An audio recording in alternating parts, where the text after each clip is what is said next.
I knew I've always wanted to come to Ireland, but I also knew that I didn't have time to sit down and plan an extensive tour on my own. So I went to the website and I found several companies. Went with Exploring Ireland because of your website.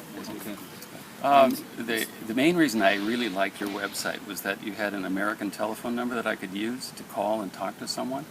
I just don't have time to call and try to find my own hotels and take all that time and then try to find the places. So you provided a map, you provided the GPS, the car, everything was arranged and prepaid and turned out great. No, I think the booking process I think is fine. We always want to be careful when we're looking from abroad because we're translating euros into dollars, which is okay, we can figure that out. Just trying to make sure that we really think through the prices. Yes, right? Okay. So the best thing about your website was that once I talked to a real person, then we could talk through the prices. And as we made changes, I went through 3 drafts, and as she went through each draft, I could see the price and how it was changing up or down, or adding a day if we're changing a hotel and other things. I think that was the best, because if you sit over in America and you try to book all these things by yourself on the web, every time you do it, it's a half an hour of time searching and trying to find a place, and then even then you don't know. So the thing does. So, the thing about booking that I find really great is that I worked with Christine, one of your fine people.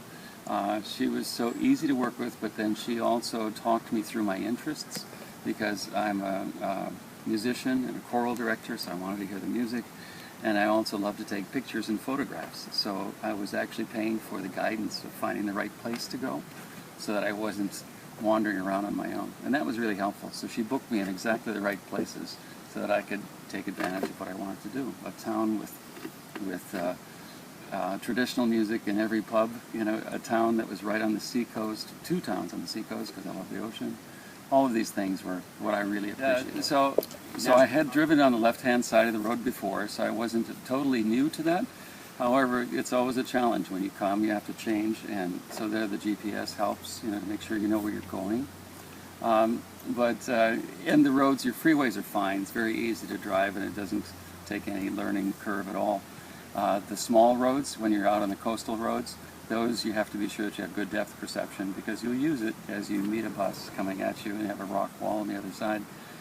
But people make too much of that. It's really fun, and you just have to take it slow and find your way. So it's not hard, and I recommend the self-drive tour. For me, that was the right one. For people that don't like to do that, then they should probably get a guided tour or take one of the other tours that are on the buses. Driving on the left-hand side of the road is no problem at all, because the car is configured that way. But I'm used to driving stick shifts, so if you're not used to driving stick shifts, you need to rent an automatic. And even then, the car will be kind of logy and small engined compared to what we're used to. So you have to just be aware that you can't get yourself out of trouble if you needed to get a fast acceleration. They're small cars and small engines, which is great because the fuel is really expensive. So I had a diesel, and it was very fine.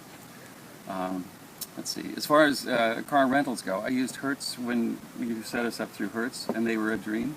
The folks at the airport were very helpful and got me in and out, and I was able to find a quality car that I could feel comfortable with and still carry all my stuff. So he gave me his own room, and who knows, maybe his other rooms are better. I don't know. He was very kind, a kind older gentleman. The location isn't too bad. It's just kind of outside of the old town there. Turned out to be a charming town, but it was easy. Yeah. So the story for me, as far as finding the bed and breakfasts, I really liked that aspect because you're staying with families, and the families tell you where to go that night, so you're not wasting time sitting in a hotel, looking through the list of what to do. So the bed and breakfasts are not always in the center, which I thought, that's not the best thing. But since I rented a car, that was not a problem, and the best thing about it was that I had an experience unlike I would have had another time. So the first place I stayed, for example, was a chateau on the top of a beautiful green hill in the countryside with acres and acres of room around it. So it was an amazing place. The next place that I stayed that was really special was a little beach cottage. And Carol there was so kind and wonderful, and set me up in the place to go where there's all sorts of traditional Irish music happening all over. The Irish traditional music, if you come looking for it, which is great, as I did, coming to look for traditional Irish music is always what I wanted to do, and I think everybody else does. We have to realize, though, that it's more for the tourists in some ways, that it's they'll play early in the evening from 7 to 9 during the dinner hour, and then most of the musics change over to something more popular, more contemporary for the young, or whoever wants to listen to a different style of music. So listening for traditional Irish music, you really sort of have to be keen to look ahead, plan ahead, and maybe talk to these local hosts in the bed and breakfast. They're the only people that can let you find it. Okay. Otherwise, you'll walk street after street and be wondering, well, where is it? It's really hard to find. And in fact, even in Doolin, the most beautiful town I stayed in, there's out of 4 places that had music, only one of them had a back room that had traditional Irish music. Everything else had switched over to contemporary after 9 p.m. So Ireland's changing. No, I really, for me, Ireland is surprisingly kind and open and caring and helpful. That was I expected it to be a fun experience, but I didn't expect it to be, as the Irish say, brilliant. And they'll say everything is brilliant or perfect. And it is brilliant because the people just really went out of their way. If I got lost, they helped me. If people were in the bed and breakfast, they couldn't be more kind. I will call it forever 5-pound Ireland. I think one day after I was here, I had to open up my belt a notch. So the food is fine and heavy, and you'll eat it, but you'll also walk a lot, and you'll get to see a lot of things. So try to diet before you go, because you won't. But that was actually the thing that pushed me over, I think, because I was thinking, oh, I could book this myself, or oh, let me go look at this other site and see what they want to do. But by that point, and then you said, and Christine, of course, highlighted that right away. She says, hey, wait, look at this video. But when you, as your role is what, president or manager? Or manager director. Yeah, right. So what made the difference for me was when the manager director actually contacted me to try to say, well, this is a great experience, why don't you do it? So it's the attention that you get not only from Christine and from the other people on the staff, but also from the managing director to reach out to me.